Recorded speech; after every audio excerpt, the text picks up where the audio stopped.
السلام علیکم بیننده های عزیز و ارجمند تلویزیون.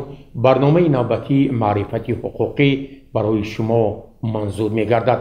طوری قبلا اطلاع داده بودیم در جریان ارائه پیام نوبتی خویش به مجلس عالی جمهوری تاجیکستان، اساسگزار صلح و وحدت ملی، پیشوای ملت، پرزیدنت جمهوری تاجیکستان محترم امام علی رحمان به افتخار 30مین سالگرد قبول کنستیتوسی جمهوری تاجیکستان سال 2024 را سال معرفت حقوقی اعلان کردند.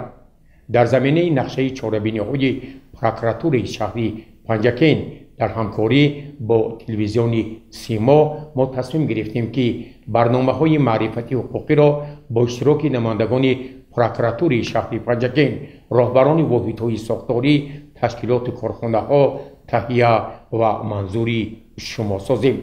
در برنامه امروزه ما اشتراک دارند دلشاد حامدوف، یاردمچی کلان پروکرور شهر پنجکین، حقوقشناسی درجه 1 و سردختر بیمارخانه مرکزی شهر پنجکین امید رحیموف.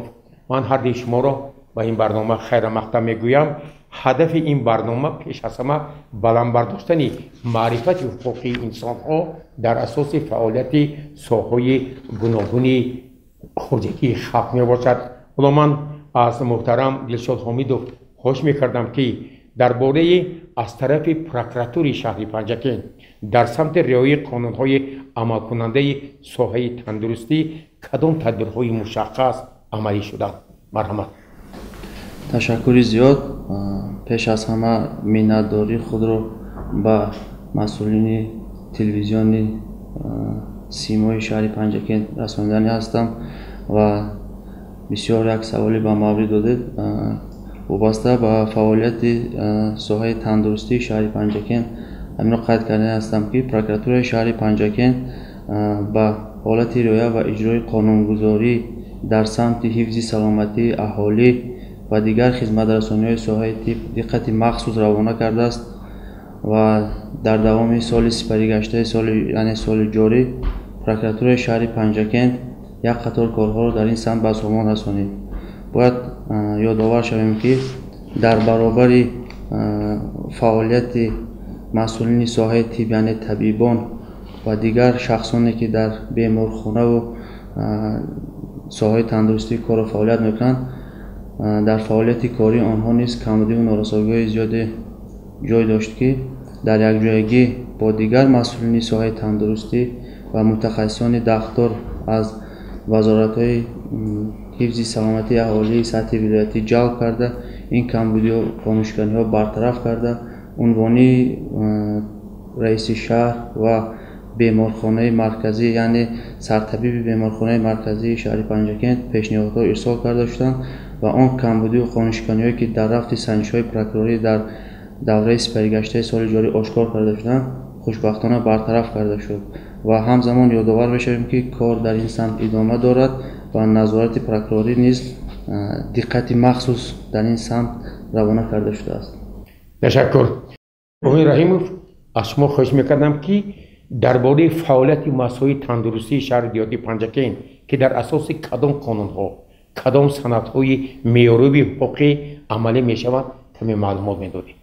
سالی که معرفت حقوقی اعلام شد از جانب پیشوای معظم ملت و این کار همه روزه کارها ادامه دارد. ما همکاری زیاد داریم. اون کمبودی که در ساحه تندرستی از جانب محترم پروکرور شهر ایرادها گرفتگی بود، ما این کمبودی را در مدت کوتاه برطرف کردیم و از درباره فعالیت مسائل تندرستی شهر دیهاتی پنجکین در اساس کدام قانون‌ها و سندهای معیاری عملی می‌شود، من چنین پاسخ می‌دهم که در اساس قانون‌گذاری‌های عمل کننده مملکت به خصوص کادکس تندرستی جمهوری تاجیکستان و سندهای معیاری وزارت تندرستی و حفظ اجتماعی اهالی جمهوری تاجیکستان کار و فعالیت کرده شدند.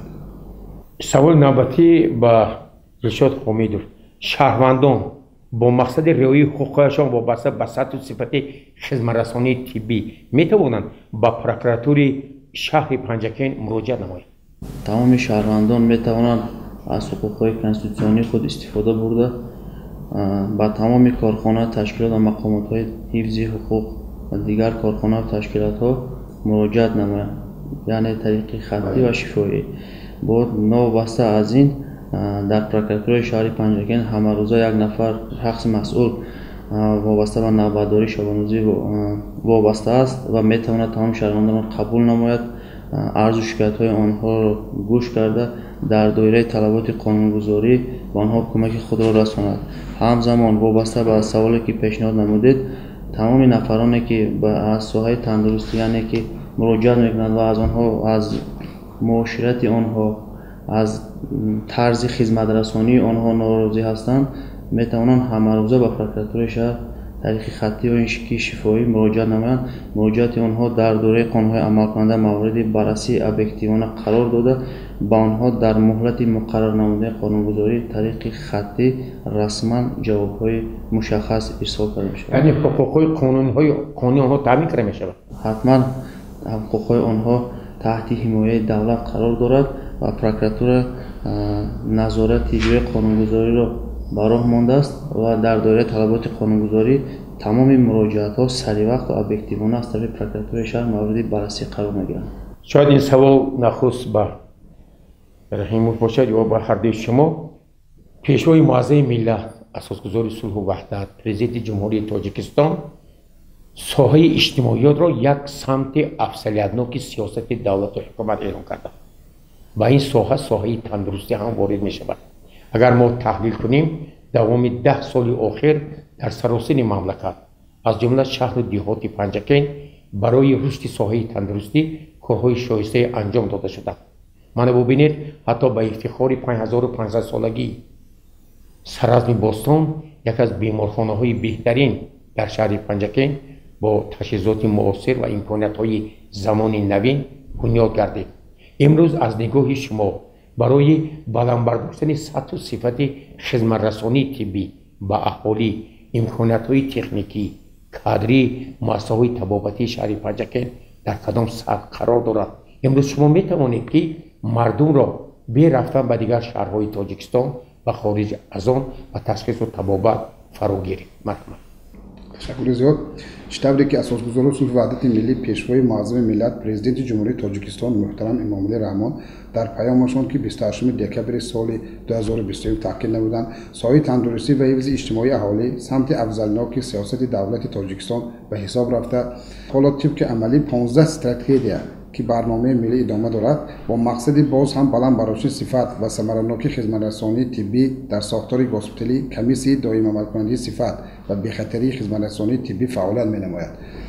وارد نمود تکنولوژی پیشرفته تشخیص طبابت برای تأمین صفت و بی‌خطری یاری طبی نقشی کلیدی می‌بازد. در دوام 7 ماه اولی سال روان در ساختار گوسپیتالی زیاده از 4 اصول معاصر تشخیص و طبابت از جمله اصول خالتر EKG یعنی که بیمارانی که گرفتار سکته میوکارد میشوند و میشوند ترومب ابرزوار میشه ترومبولیزیس میکنند. اینو در مرکز دلسوزی بین‌ناحیه‌ای اینو براه مونده هستند که این هم اصول نو است. در برای تشخیص شبانه‌روزی بیماران مبتلای بیماری دل ترومبولیزیس میگذرانند و همچنین گرفتاری پراتزگذاری پیوندهای کوس و بوم‌ها براه مونده شده است.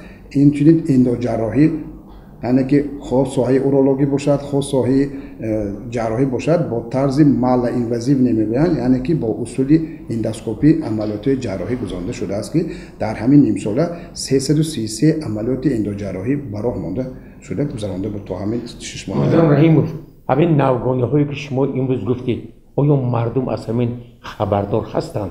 مقصد و مرام همین معرفت حقوقی هم باید مردم بدانند که امروز در بیمارخانه‌های شهر و دیهات پنجگین برای تشخیص و طبابت چه خیلی امکانات‌ها هست که آنها به دیگر منطقه‌ها نروند خراجات زیاد نکنند. کارهای ترغیباتی چه کارهای تشویقاتی برده ایستادگی در بین جامعه اگر کارهای ترغیباتی نمیبود 333 عملیات مال اینوازیو نمیگذشت. ما این رو پیشه خود کرده به مردم فهمانده داده به محل‌ها رفته آن طبیبانی که در بیمارخانه‌های منطقوی هستند و در جای‌ها هستند ما که در اوید این مسئله‌ها هر ماه 2 مرتبه کنفرانس علمی عملی می‌شود با جمع تمام طبیبان در همین تالار بیمارخانه ما این رو فهمانده می‌دهیم. اینها رفته در جای‌ها به مردم فهمانده داده هستند که همون بیمارایی که در آنها مراجعت می‌کنند و ما آمده با طرز رایگان ё ки ба тарзи имтиёз агар кадомашон ки имтиёз доранд роягон тавба мегиранд амалиёти ҷарроҳӣ шуда истодаанд. Гуфтанӣ ҳастам ки он шаҳрвандоне ки имрӯз ба ҷумҳурии Ӯзбекистон яъне ки саволотон аст ба ҷумҳурии Ӯзбекистон яъне ки ба маркази вилоят ба маркази ҷумҳурӣ сафарбар мешаванд, инҳо аз он ҷумла ҳастанд ки баъзе бемориҳое ҳастанд ки инҳо дар зинаи серюм мегӯянд, инҳо дар клиникаҳое ки бояд ки якчанд бемориҳое ки дар якҷоягӣ ба организми инсон ҳаст, ин талаботи зиёдеро талаб мекунад ки инҳо бар ҳамонҷо сафар мекунанд. Яке аммо имрӯз аз соли 23 дида мисол бисёртар бемор мо ба бистарӣ шудагӣ аст ки аз соли 23 мисоли гап 19800 нафар бошад, агар имрӯз дар 6 моҳа 21866 нафар беморон бистарӣ шуда тавба гирифтанд ки шумораи катҳо чӣ қадар дар шаҳру дар деҳот дар маҷмӯъ 1320 кате ки дар сохтори госпитали шаҳри деҳоти Панҷакен вуҷуд дорад, аз инҳо 1245 каташ ба беморхонаҳои марказӣ ва беморхонаҳои минтақавӣ, боқӣ монда катҳо дар беморхонаҳои хусусие ки дар ҳудуди шаҳри деҳоти Панҷакен хизматрасонӣ мекунанд тааллуқ дорад.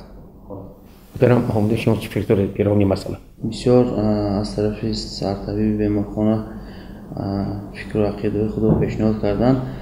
در برابر این قید کردنی هستم که یعنی علاوه نمودنی هستم که نوابسته از غمخواری های همه روزه و پایدر همین محترم پیشوای معظم ملت جناب علی محمدی رحمان تا به حال در فعالیت طبیبان بیمارخانه‌های شهر پنجاکن و منطقوی آنها یعنی در جماعت‌های دهاتی شهر پنجاکن کمبودی و نارسایی بسیار جای دارد. از جمله در دوره سپریگشته سال جاری حالت‌های از طریق پروکراتور آشکار کرده شدند که در بیمارخانه‌های منطقوی داروهایی که مهلت استعمالشان گذشته است آشکار کردن نسبت شخصان گناهکار چاره‌جویی کرده شد. با اینها مانند حالت‌هایی هستند که از طرف طبیبان یعنی شخصانی که به واسطه به بیمارا وابسته شدن، یعنی باید که آنها وظیفه‌های عهده‌داری خود را سریع وقت و با یک حس بلند مسئولیت اجرا نمایند، متاسفانه اجرا نکردند که از طرف پروکراتور شهر پرونده‌های جنایت آغاز کرده شدند و شخصان گناهکار به جاگیری جنایتی کشیده شدند. متاسفانه این حالت‌ها نیز در فعالیت ساحه تندرستی شهر پنجاکن جای دارد که نظارت چقدر که در بالا قید کردم در این سمت باز هم پردور کرده شد، کمبودی ها برطرف کرده شد. همه روزه نظارت در این سمت ادامه دارد و خواهش میکردم از همین شهروندان و تماشابینان برنامه معرفتی حقوقی با پروکراتور شهر با عریضه ها مراجعه نمایند، یعنی که این حقوق های کنستیتوسیونی آنها حالت های آشکار کرده شدند که شهروندان ناراضی شده با مقامات های سطحی ولایتی و جمهوری مراجعه نمودند. حالان که در شهر پنجاکن نیز مقامات های دخلدار هستند که نسبت شخصانی که با کمبودی و نارسایی ها جای میدن یا راه میدن چاره‌های قطعی سریع وقتی در دایره قانونگذاری عمل کننده اندیشیده میشود. بودند شهروندانی که درباره طلب کردن ریشه و مبلغ‌های علاوه‌ای به شما مراجعه کردند از طریق بعضی طبیبان. خوشبختانه در دوام سپریگشته سال جاری این حالت‌ها در پروکراتور شهر به قید گرفته نشدند، لیکن ضمن سنجش‌های پروکوروری و حالت‌های نامطلوب اجرا کردن وظیفه‌های خدمتی از طرف طبیبان آشکار کرده شد و نسبت شخصانی که بچونی کمبودی راه دادن جوابگری‌های جنایتی یعنی که آغاز کردن پرونده جنایتی نسبت شخصان گناهکار آغاز و تفتیش پیشگی مورد تفتیش پیشگی قرار داده برای ماهیتاً بررسی نمودن به سود ارسال کرده شد و شخصانی که بچونی کمبودی راه دادن در دوره پرونده جنایتی و جوابگری جنایتی به حکم‌های سود محکوم کرده شدند. لیکن حالت‌هایی که با عریضه مراجعت کرده باشند چنین حالت‌ها در دوره سپریگشته سال جاری به قید گرفته نشده است. تشکر. امید رحیم شما راهبر نو هستید. وابسته به مسئله هایی که بعضی کارمندان امر در نظر دارم و بعضی عملهای غیر قانونی، کروپسیونی، رشوه‌ستانی، پنهانی مشغول میشوند، شما همچون راهبر چه نظارت میبرید؟ چه تدبیرها میاندیشید اگر آشکار شود، اثبات شود؟ وقتی این سوال من چونی پاسخ میدم که оиди ришватстоние ки табибон маблағҳои иловие ки талаб мекунанд ҳамчун мукофот пулӣ яъне ки талаб мекунанд тамаҷҷӯҳӣ мекунанд оиди масъалаҳо ҳама рӯза ҳар ҳафта мо рӯзҳое ки маҷлиси пагоҳирӯзӣ мешавад ман таъкид мекунам дар ин ҷо протокол шудагӣ дард шудагӣ оиди шахсоне ки муомилаи дағалона мекунанд ва мекунанд ман шахсан худошонро оварда ба корҳои фаҳмондидӣ карда оиди ин масъала ҳуқуқшиноси мо ки ҳуқуқшиноси варзида ҳастанд ҳамарӯза ҳар моҳа дар оиди ҳамин масъалаҳо корҳои фаҳмондидӣ карда истодем ки хушбахтона ҳолати ришватситонӣ ҳозир кам шудааст. назорат пурзӯр аст. хоб як саволи навбатӣ киҳо аз хизматрасониҳои тиббӣ бояд ройгон истифода баранд? аз хизматрасониҳои тиббӣ мутобиқи тартиби хизматрасонии тиббии санитарӣ ба шаҳрвандони ҷумҳурии тоҷикистон дар масъулаи системи давлатии тандурустӣ ки бо қарори ҳукумати ҷумҳурии тоҷикистон аз 2 декабри соли 2008 таҳти номери 600 тасдиқ шудааст ба ду категорияи шаҳрвандон хизмати тиббии ройгон расонда мешавад. Якум категорияи мақомоти иҷтимоӣ маъюбони ishtirokчиёни ҷанги бузурги ватанӣ ва ба онҳо баробаркунанда, нафақирони аҳамияти ҷумҳуриявӣ, кӯдакони то 1 сола, кӯдакони маъюб, пиронсолони аз 80 сола боло, камбизоатони расман ба қайд гирифта шуда ки аз ҷониби мақомоти иҷроияти ҳокимияти давлати шаҳри Панҷакил санати расмӣ доранд озод ҳастанд. иштирокҷони воқеани Чернобил.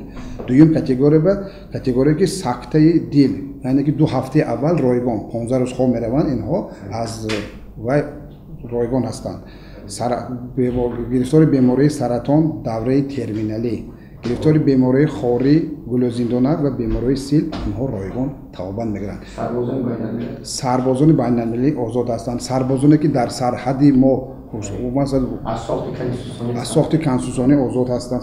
шахсоне ки сохтори конститутсионӣ озод ҳастанд. маъюбони гурӯҳи якум ва дуюм озод ҳастанд. қурбонони савдои одамон ва ҷабрдидагони зӯроварӣ дар оила озод ҳастанд.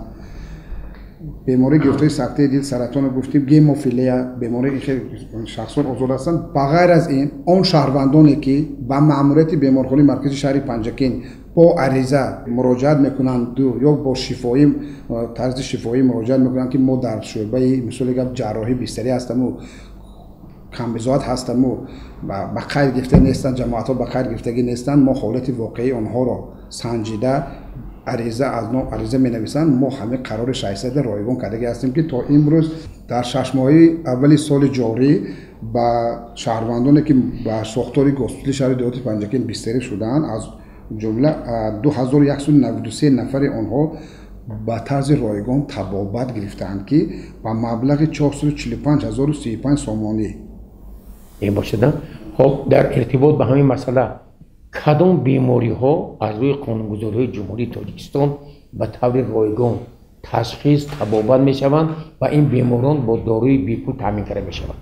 беморие ки гирифтори бемории гемофилия, бемории сил, бемории рӯҳӣ доранд, инҳо гирифтори мубталои бемории ВНМО ҳастанд, бемории диабети навъи 1 инсулин вобаста, навъи 2 ҳасту навъи 1 инсулин вобастаҳо, инҳо бемории мубталои махаф, гирифтори бемории саратони дараҷаи сеюм, инҳо ҳамаш ройгон ҳастанд. ташхис, табобат, таъмини доруҳо. таъмини доруҳо ба қадри имкон мо таъмин менамоем. ташхис аз ҷониби оне ки касе ки имтиёзҳои гурӯҳҳои агар маҷрӯҳият доранд, инҳо ройгон ҳастанд. не ки аз лиҳозе ки озмоишгоҳи мо озмоишгоҳи ғайридавлатӣ ҳозир ҳаст, онҳо маблағи муайянро, не ки ҳаминам тибқи қонунгузорӣ ки мо шартнома дорем байни ин озмоишгоҳ, мо касе ки ниёзмандое ки ба мо муроҷиат кардааст то имрӯза бемамоният мо ройгон кардагӣ ҳастем. ҳамин дар бораи нархи ҳамин озмоишгоҳ мардум баъзан шикоят мекунанд ки хеле баланд аст. ягон роҳҳои паст кардани нархи ҳамин таҳлилҳо вуҷуд дорад? таҳлилҳое ки имрӯз аз ҷониби комиссияе ки нархгузорӣ мекунад дар ҳукумати ҷумҳурии тоҷикистон, нархгузорӣ дар ҳама ҷо як хел аст. аз лиҳози оне ки маводҳои сарфшавандае ки яъне ки реагентҳое ки сарфшаванда аст, онҳо қимат ҳастанд. барои ҳамин ин арзиши ҳамин таҳлилҳо با همین وابسته کرده شد نخگزاری کرده شده است. محترم حامد دلشاد، نسبت به این مسائلی که اینجا سردکتر بیان کردند چی اندیشه ها دارید شما مرحوم؟ بسیار سوالی به مورد دادید و از طرف سرطبیب نیز به سوال شما پاسخهای مشخص منظور کرده شد. در برابر این اضافه کردنی هستم که چه خیلی که قید نمودن در طلبات کودکس تندرستی جمهوری تاجیکستان قرار حکومت جمهوری تاجیکستان وابسته به این مسائل داخلار قبول کرده شده است و نفرانی که در بالا ذکر کردن باید رایگان تبابت گیرند و از خدمت رسانی های سایه تندرستی استفاده برند. همین را اضافه کردنی هستم که در صورت طلب کردن مبلغ های پولی به اساس سرسان و سرگردان نمودن شهروندان با دیگر کارخانه و تشکیلات ها به اساس آنها را روان کردن به دیگر نقطه های تبابتی با دیگر بیمارخانه ها می توانند طریق خطی با پروکراتوری شهر پنجکین مراجعه نمایند که حقوق و منفعت های دولت، جمعیت و شهروندان از طرف پروکراتوری شهر پنجکین حفظ کرده می شود و در دایره طلبات قانونگذاری جاری نسبت نفرانی که خلاف سندهای معیاری حقوقی عمل نمودند چاره‌های قطعی لازمه اندیشیده می شود. رحیموف، برای بررسی عرض و شکایت بیماران و شهروندان آیا در بیمارخانه شما من در مسائل تبابتی تلفن باوری عمل میکند؟ تلفن باوری ما عمل میکند. قطعی عرض و شکایت های هم حضور دارد. تلفن باوری ما 54268 است. تلفن باوری با تلفن رقمی دستی ما 907773300 ما بعضی شهروندان را داده هستیم که به این ملال تلفن میکنند. شهروندایی هستند که در ساعت 2 شب هم تلفن کرده هستند و تلفن رو برداشته به آنها کمک خدا دریغ نداشته. راههای درستش رو خیلی که از مراجعت کردن ما همه روزه کاربری رو انجام دادیم. یعنی مثلا شهروند به یکی از شعبه های شما اگر مسائل شما مراجعت کرد نسبت به یک دغل معامله‌ای کردن، بعضی طلباتی علاوه‌ای رو پیش گذاشتن، از تشخیص و تبابت مثلا دست کشیدن، برای مثلا شما باید میگن یاری اولی طبی در تمام جهان رایگان است، آنها از طلب کردن که با ما فلان کارو تشکیل کنید. شهروند میتواند مستقیما با شما مراجعت کنه برای حل یک مشکلی. شهروندا در ما 24 ساعت باز است. من در نظر دارم تلفن باوری. تلفن باوری هم از دیهات در نظر از دیهات مستقیما تلفن میکنن. ما به مانعت تلفن شد. چاره میاندیشه. چاره میاندیشم نسبت این کارها چاره جویی همه روزه هست. نسبت چند تا کارمندان سایتی با معامله دغلانه اول آگاهی دادیم. تنبیه هم دادیم اگر بار دیگر تکرار شود ما پروتکل کردگی هستیم از کار آزاد میکنیم. یکی حالا از کار آزاد کردگی نیستیم که چون که همین قدامی که دغلانه رفتار کرد و مناسبتی غیر قانونی نسبت مراجعه شهروندانی که به ما مراجعت کردگی بود ما اینها رو برطرف کردیم. حاضر همه شخصانی که آگاهی گرفته رو کردن با دیگر معامله بد نکرده شدن. خب برنامه ما معرفت حقوقی است. در خود مؤسسه‌های طبابتی درس‌های داخلی اداروی هستند برای بلند برداشتن حقوق کارمندان، حقوق شهروندان، مثلا معرفت سیاسی آنها، همه درس‌های و مشغولیت‌ها تشکیل کرده شده است. همه روزه هر هفته آیدی همین مسئله درس موضوع هست. گذشته استودیم فهمانده درسته بلکه کارهای ترغیباتی تشویقاتی کرده استودیم چون که طبیبان یکی از طبقه زیایی دولت هستند. ما به طبیبان میگوییم که در کجایی که شما محل‌ها زندگی میکنید به همسایه‌هاتون به محل‌ها فهمانده دیتون همه روزه این سرمشق کار خود کرده مییم آیدی معرفتی. محترم دلشاد حامدوف، تشکیل همین تلفن باوری در همین ساخته‌ها ضرور است. مثلا قانونگذاری جمهوری تاجیکستان طبق طلبات قانونگذاری جمهوری تاجیکستان با اون کارخانه و تشکیلات هایی که تلفن باوری حتمی هست در آنجا حتما تلفن های باوری تشکیل کرده شده است و این مسئله ها این حال نه آنقدر مسئله های مبرم و مشکلی دچار نشده است و گفتنی هستم که تلفن های باوری در همون کارخانه و تشکیلات ها و مقامات وظیفه‌ای که لازم شمردن و قانونگذاری جمهوری تاجیکستان پیش بینی شده است در آنجا تلفن های باوری هست، همه روزا کار میکنند، فعال هستند.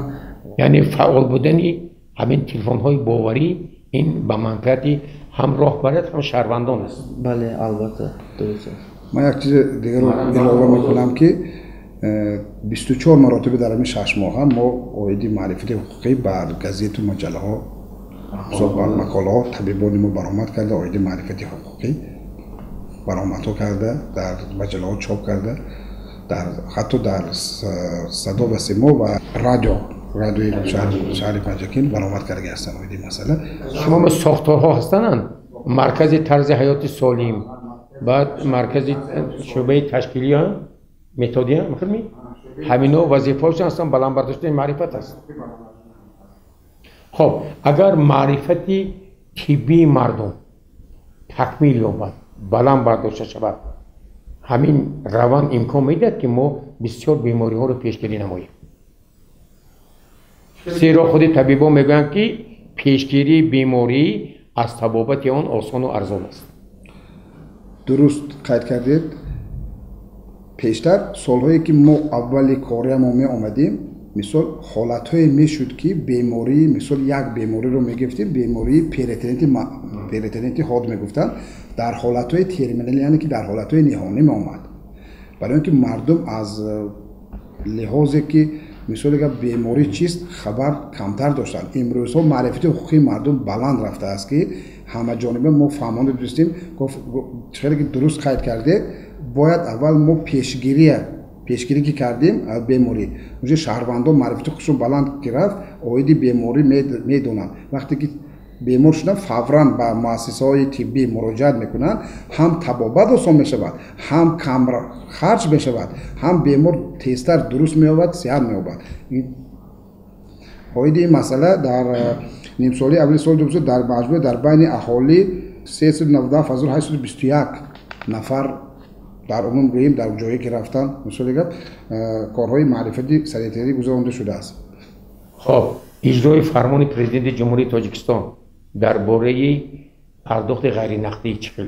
پرداخت غیر نقدی که تحت حوزه من در برآمدم گفتم تحت قرار تحت نمره 600 گفته ایستاده، غیر نقدی که ما هست امروزها شهروندان با مبلغ رو با خزینه دولت با غیر نقدی، یعنی که ما شخصانی که بستری میشوند تا 3 روز مهلت دارن که مبلغ قرار 600، یعنی که مبلغی که از جانب وزارت تندرستی و حفظ شمال جمهوری تصدیق شده است و باید که مبلغ همون طبابت را سپارد و باید که به طور غیر نقدی پست ترمینال ها وجود دارد در بیمارخانه مرکزی شهر پنجگیر. در مشکلی نیست و طریق غیر نقدی اون شهروندانی که از دیگر جنوب ما معرفت حقوقی اونها بلند براشون میگوییم که باید که شما مراجعت کنید.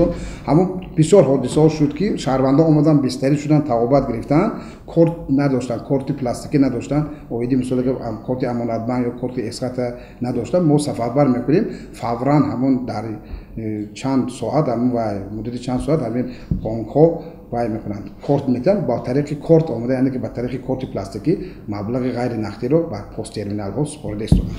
همین شعبه های شما با کار، جای خواب و دیگر امکانات ها تامین است. حتی میگن که مثلا شما خوراک هم تشکیل کردید.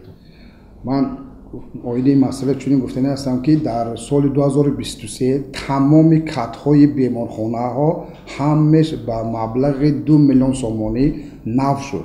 در سال 2024 در نیم سال اول با مبلغ 1 میلیون سومانی تجهیزات های نوی طبی آمد که امروزها در شعبه گوش و گلو و بینی، در شعبه احیا، در شعبه اندوجراحی، در شعبه اورولوژی وصل هستند که امروزها فعالیت کرده و مردم خدمتشون است. اویدی خوراک من چنین گفته هستم که از حساب بودجه دولت، از حساب بودجه حاکمیت محلی شهر پنجگیر، از حساب بودجه مبلغ جدا شده است. ما 2 محل خوراک داده استیم، هم خوراک نهاری یعنی که نانشته و خوراک نصف روزی و نقشه گرفته هستیم که در سال 2025 3 وقت خوراک تامین کنیم. خوراک با صفت و با لذت با صفت طبق همون استانداردهایی که معیارهایی که امروز تطبیق شده است. ما وراج دیتولوگ داریم و همین مسئله کاربری میکند. یعنی چون سالهای پیش مردم دیگر با همراه خود کورپه بالشت و دیگر چیزها نمیبرند. کورپه بالشت و اینها دیگر چیزها نمیبرند چون که همش تامین هست. با ذخیره های علاوه‌ای در تمام شعبه ها تامین است.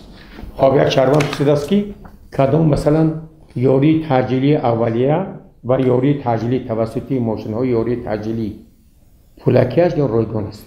من امروز میگویم که با قرار حکومت جمهوری تاجیکستان تمام یا شهروندانی که مراجعه میکنن به پایگاه یاری تعجیلی استانس یاری تعجیلی این رایگان است.